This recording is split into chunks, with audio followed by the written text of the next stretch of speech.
Hey there. Last episode, beliefs downloaded into your cells before you could choose. This episode, why think positive doesn't do a damn thing. The problem, you've heard it. Just think positive. Change your mindset. Calm down.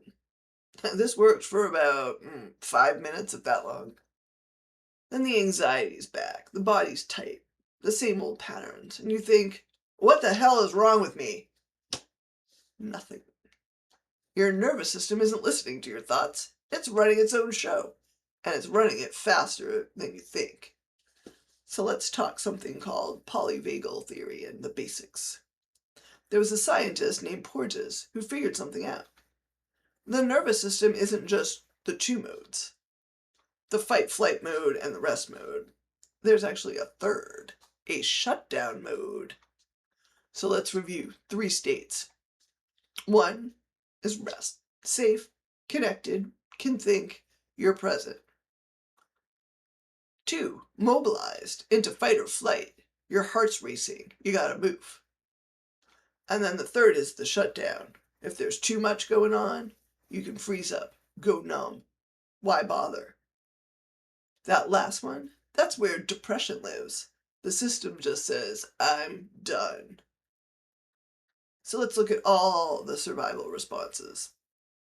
Everyone knows fight and flight. Hearing about it all the time. Let's talk about what they don't tell you. So fight. You go at the threat. You push back. You might be pissed off. You're ready to fight. Flight. You run. You get blood to the legs. Your heart's pounding. You're panting. You might get tingling in your hands. That's too much CO2 in your system. And you know what a panic attack is? It's that flight mode when you can't actually run. You're at work. You're in a PTA meeting. You're stuck. All that run energy, it has nowhere to go. That's it. Not just some disorder. It's a flight response without the running part. And then we have freeze and flop, which you probably have not heard about. Freeze, like the deer in the headlights. You can't move. You're watching. You're waiting. Maybe it'll pass. Then there's flop. And this one matters. Flop is playing possum. Like when you watch those, National Geographic shows where the lion's running around with the gazelle and it's completely limp but it's not dead yet. That's a survival response for mammals and other mammals, animals, and humans are mammals. So this happens. You got a predator, probably bigger than you. Body goes limp. You're awake. You know what's happening. But you're paralyzed. You can't move. You can't yell. You can't fight. The body just does this when fighting and running aren't options for you. They think, well, your body thinks, I guess. Act dead. Maybe the predator leaves. That is like last resort protection for you to be paralyzed and limp.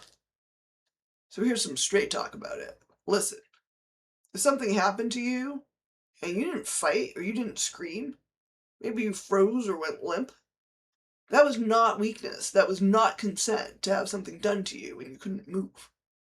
That was your body doing what it had to survive. And a lot of people blame themselves. Something bad happened to you, you were attacked. Like, you think, why didn't I fight if you went limp or froze? Why didn't I do something? But it's because your nervous system made that call, not you and your thinking brain. And this happens especially to kids because they can't fight a big adult. Their body skips the fight and flight and goes straight to a shutdown. Happens in rape too. It's paralysis with awareness. And that's survival. And it's never consent. And this is the bullshit about it. Predators will actually use this. They attack you. You didn't fight, so you must have wanted it. Legal systems fail. It's like the victim's response determines if there's a crime or not. And that's just not how the body works. Not fighting doesn't mean you want something.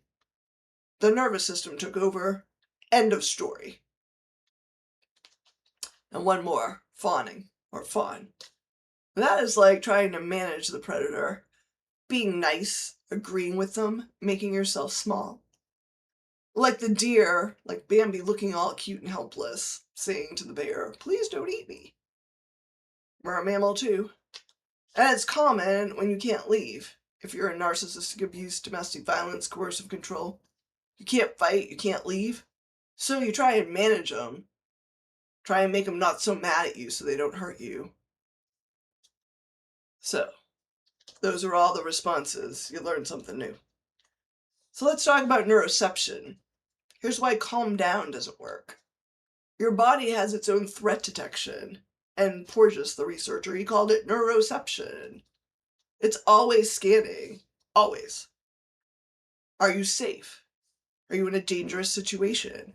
It does it all the time, and before you're even aware of it, it's faster than you thought. It's faster than thought itself. So the body decides, then you might have some thoughts that follow, not the other way around. So, we'll go back to why this think positive is completely useless. You're trying to override the body's surveillance with thoughts. But the body doesn't speak thought. It speaks sensation, breath, movement. Can't think your way out of a body problem. Remember last episode, that stuff that got downloaded when you were just a kid? It didn't just affect your thinking, it trained your whole nervous system. If your body thinks the environment was not safe, the nervous system learned not safe, still running that same program for years. People are dangerous, stay alert, or screw it, shut down. This is not a willpower problem. It's a nervous system problem. You can't just push through it. So, if you've ever blamed yourself for not getting over it, hear this. Your nervous system is doing what it learned, what it was designed to do. In danger, these responses saved you. Fight, flight, freeze, flop, fawn. Not weakness, it's about survival. The problem is it's still running when you don't need it, when you're stressed out. So, in closing, that's why I think positive just never works. Nervous system has its own brain. Learned threat early, and it's still running the threat mode. But good news. If it learned that threat, it can also learn safe. Next episode, what actually works. Not managing thoughts, but working with your body. Connecting. I'll see you there.